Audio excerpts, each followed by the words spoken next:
These are roses from my modern cottage garden, and I am so excited to take you on a tour today.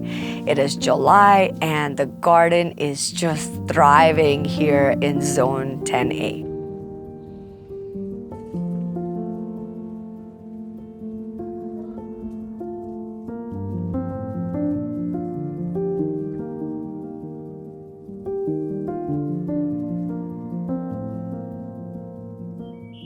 Although these easy spirit roses look absolutely stunning right now, just 2 months ago they were completely infected with rose rust.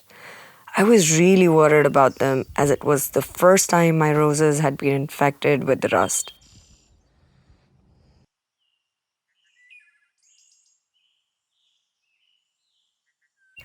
One morning, I went out and removed all the infected leaves from the roses, then sprayed them with a neem oil spray and hoped for the best.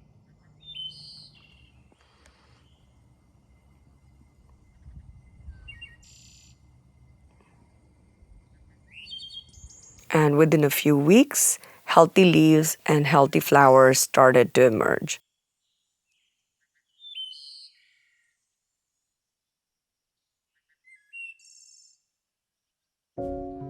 Coco Loco is one of my favorites, and it was also infected with the rose rust. But as you can see, now the leaves and flowers both look healthy. This rose starts off as a beautiful milky chocolate color and then turns into a gorgeous lavender mauve rose. Strawberry Hill is one of the bare root roses that I planted this year. And as of now, this was my favorite rose that I planted this year. The roses are absolutely gorgeous, and just in their first bloom cycle, they have given me more than 20 roses on this tiny little plant. I want to reiterate that I planted it just 3 months ago as a bare root rose.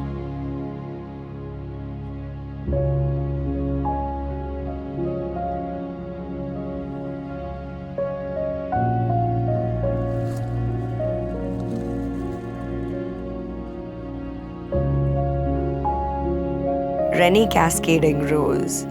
This rose was a huge experiment for me. I bought 2 of these roses, quite expensive I might say, when I saw a photo of this rose at the vendor's website. They looked like a combination of cherry blossom and wisteria and gave such a romantic feel that I was instantly in love with them. But I have to say, they have been a challenge to grow. In the past 3 years that I've grown them, one of the rows is absolutely thriving, while the other is just now picking up. These distant drum roses make me fall in love with them year after year. I planted them in June of 2020, and boy, have they performed well in my garden. I always say that they remind me of a California sunset. The gorgeous oranges and purples and blues. Oh, this flower is so beautiful.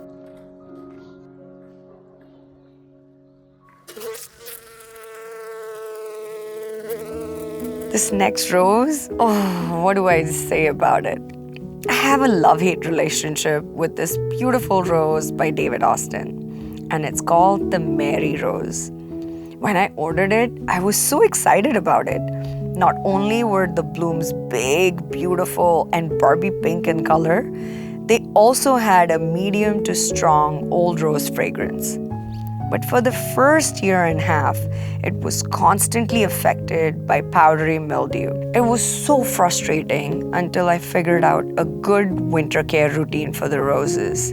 And that has made the mildew completely disappear since last year. Now, I'm getting beautiful blooms all season long. When I created this modern cottage garden, I wanted to fill it with roses, citruses, and succulents. One of my dreams was to have this entire back fence just filled with roses. I planted 10 roses along the border, 5 David Austin, James Galloway, and 5 Albrighton Ramblers. I added 2 more David Austin roses to the fence this year, Strawberry Hill and Gertrude Jekyll.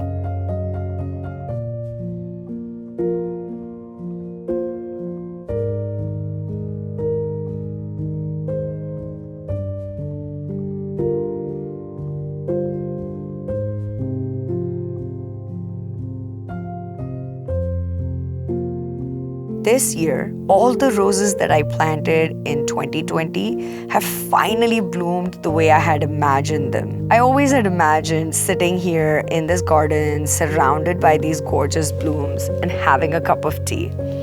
In midst of the crazy pandemic, when we were homebound, I had thought that this garden, this particular space will give me a few moments of peace and happiness.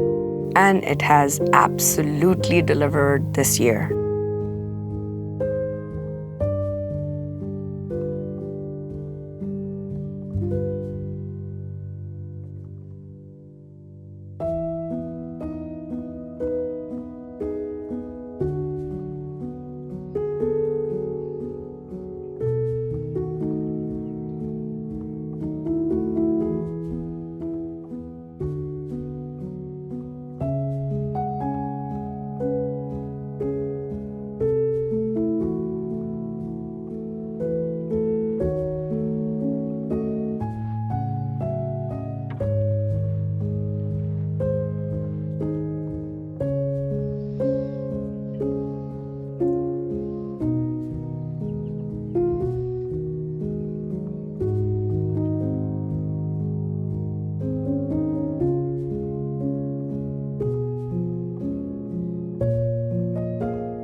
I bought this along with 5 more David Austin roses in 2017, and I had them all in containers until 2020.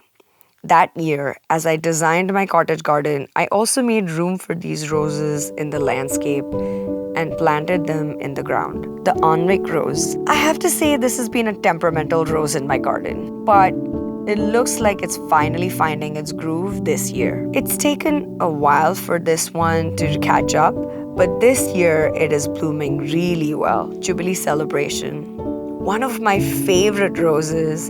This one is blooming so well this season. I am loving these gorgeous coral pink blooms that have a strong fruity fragrance. Olivia Rose Austin. Okay, I feel like this rose might have been the star of spring in my entire rose garden this year. It has finally found its groove after going from being in the container for 3 years and then in this clay soil for the last 3 years. Oh wow, the way it is blooming this year. What an absolute pleasure it's been to see it bloom. Oh, I wish you all could smell this rose and see this in person. Absolutely divine. This is Charlotte by David Austin, and it has been going through different cycles of blooms this summer. I planted a bare root David Austin Pilgrim this year, and the blooms are stunning, but God, this plant is struggling. It's been infected with powdery mildew ever since it got its first foliage, and nothing I've done has helped so far. I think I might need to be a little more drastic with it this month, and if you're interested, make sure you follow the channel so you can see in the upcoming videos what I do with it. Princess Anne by David Austin is another favorite in the garden, and it is especially adored by my neighbors. They love walking by and smelling this gorgeous rose on their evening walk. It has this really strong tea fragrance and beautiful blooms that start deep dark pink and then fade to a rich pink color. Lady of Shalott by David Austin is a rose that started as a shrub in my garden. This was one of the 6 roses that I started in the containers and then later on planted in the ground. I bought this one as a shrub rose, and since last year, I've noticed that it has converted into a climbing rose. Someone told me that The same rose can be grown either as a shrub or a climbing rose based on how you prune it, but I'm not 100% sure. Let me know in the comments if this is true. I am going to put it up on a rose trellis soon. I was supposed to do it earlier in the season and never got around to doing it. And then it was filled with flowers, so I was a little skeptical of training it on the trellis. I might do it once the flowers take a break for their next set of blooms.